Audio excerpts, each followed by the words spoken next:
En France, près de 1,5 million de personnes sont atteintes de dégénérescence maculaire liée à l'âge. On estime aujourd'hui que cette maladie constitue la première cause de déficit visuel dans la population de plus de 50 ans, en particulier dans les pays développés. Alors la dégénérescence maculaire liée à l'âge, ou DMLA, est une maladie du vieillissement de la rétine. C'est une maladie qui touche les sujets âgés de plus de 50 ans et l'atteinte se situe au niveau de la rétine centrale, que l'on appelle la macula. Le diagnostic est parfois tardif car bon nombre de patients n'ont pas conscience de leurs symptômes et consultent quand le deuxième œil est atteint. Les symptômes ne sont pas spécifiques de cette dégénérescence maculaire, mais ils traduisent une atteinte de la macula. Et ils se traduisent par, d'une part, une difficulté à la lecture, une impossibilité de lire dans un environnement peu éclairé, une baisse de la sensibilité au contraste, et puis, dans les formes un peu plus avancées, vont apparaître une diminution de l'acuité visuelle de loin, une déformation des lignes, les lignes droites devenant ondulées, et parfois même l'apparition d'une tache grise dans le champ visuel central. On distingue plusieurs formes de DMLA. Il existe deux formes dans la dégénérescence maculaire, la forme atrophique ou forme sèche. Cette maladie évolue très lentement et elle a pour caractéristique d'épargner la région fovéale pendant un grand laps de temps. Le malade deviendra symptomatique dès lors que la région centrale de la macula est atteinte par le processus dégénératif. Encore une fois, cette maladie évolue sur une longue période avant de donner ses premiers symptômes.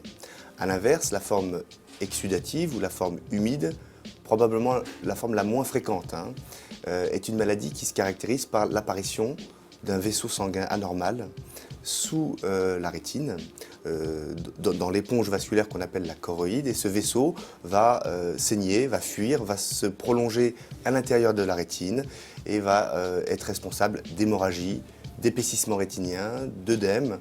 La symptomatologie, les signes d'apparition dans cette forme humide sont beaucoup plus brutaux, plus précoces. Cette forme humide est une forme qu'aujourd'hui nous pouvons traiter. Dans les formes précoces, l'ophtalmologiste va recommander aux patients de supprimer tous les facteurs de risque qui peuvent contribuer à l'aggravation de la maladie. Le premier facteur de risque à éliminer, c'est le tabagisme, puisque le tabac est un facteur reconnu, augmentant de 4 fois le risque de dégénérescence maculaire. On demandera aux patients donc d'arrêter le tabac, d'effectuer des exercices physiques réguliers, de corriger une hypertension artérielle ou un surpoids. Et également, on va lui conseiller de modifier son alimentation, ou en tout cas de la rendre plus équilibrée, puisque nous savons aujourd'hui que l'un des facteurs responsables de la maladie est un déséquilibre alimentaire. Lorsque la maladie est avérée, on rentre donc dans la DMLA. Lorsqu'on est devant une forme sèche, malheureusement aujourd'hui, nous n'avons pas de traitement pour stopper l'aggravation, l'extension de ces plages d'atrophie rétinienne. On recommandera également ces mêmes règles hygiéno-diététiques. Et également, on demandera aux patients de se soumettre à une autosurveillance régulière à domicile qui passe par un examen œil par œil.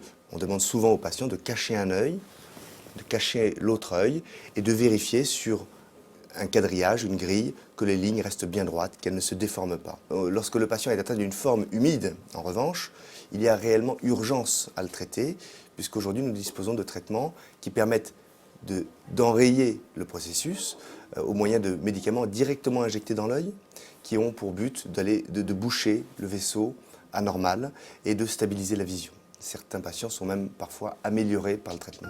L'injection intraoculaire est totalement indolore. Le malade est endormi uniquement au niveau de son œil.